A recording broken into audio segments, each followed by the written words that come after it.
The search for inspiration.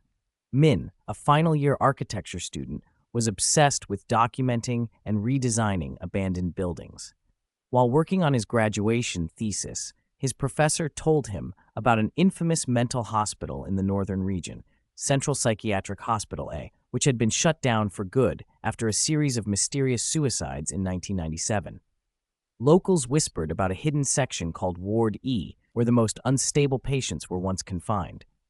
But strangely, Ward E appeared on no official blueprints, past or present. Curious and driven by a love for the unexplained, Min packed a GoPro camera, an old map, and a good dose of courage, and headed out alone to the hospital's remains. Strange signs. Min stepped carefully through each ward, documenting the crumbling walls, shattered beds, and eerie silence that clung to the air like mildew.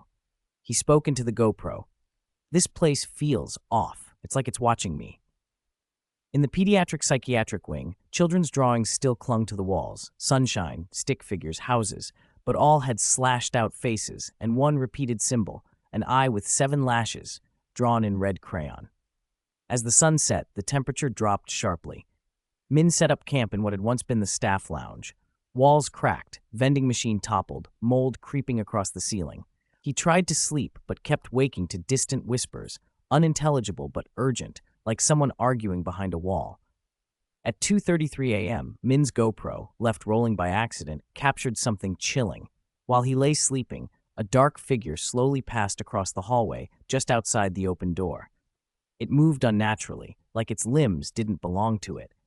When Min woke, the door was slightly ajar, even though he had locked it. He found deep scratches on the inside of the metal door. From the inside, shaken, he pressed on. In the records room the next day, Min unearthed a discarded patient journal, its leather cover warped and moldy. The entries became increasingly erratic, talking about doctors with black eyes, dreams where rooms move, and finally, the voices said to go to Ward E. I heard myself say yes, but it wasn't me. Every page after that was blank, except the last. One line, I'm already gone. They're using my face now. The discovery of Ward E. With the journal in hand and a clearer sense of purpose, Min followed the map overlay from the original blueprints, leading him to a bricked-up alcove behind the boiler room.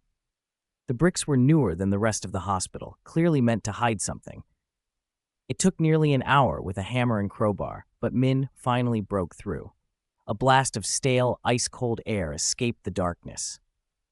Behind the wall, a sealed door of rusted steel, stained with handprints. Scratched into the door in jagged writing were the words, Ward E, sealed for good reason. Inside was pitch black. Min's flashlight flickered as he stepped into the unknown. The hallway was narrow and strangely silent, sound seeming to vanish into the moldy walls.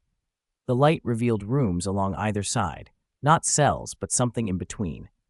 Each door had tiny viewing windows, through which Min glimpsed shapes that looked like people but stood motionless, facing the wall. The air grew heavy. A distant singing began, soft, childlike, but distorted. He entered one room and found a full-length mirror propped against the far wall. Scrawled across it in what looked like dried blood, "Don't look, it remembers." As Min slowly approached, the mirror began to fog from the inside. A handprint appeared, then another, then dozens. Suddenly, Min's flashlight died.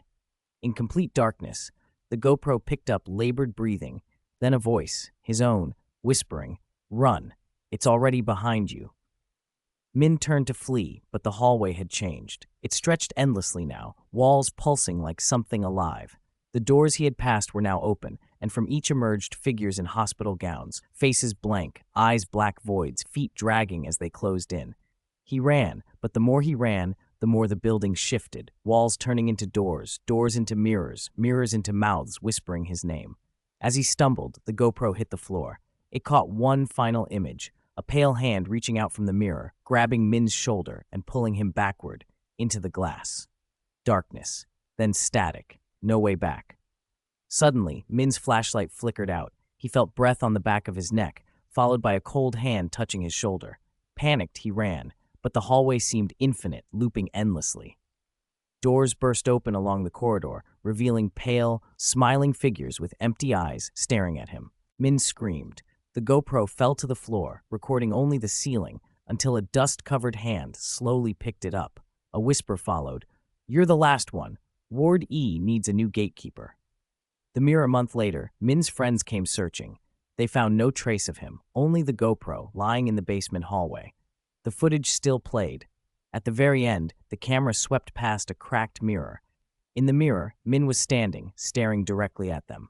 But in front of the mirror, no one was there.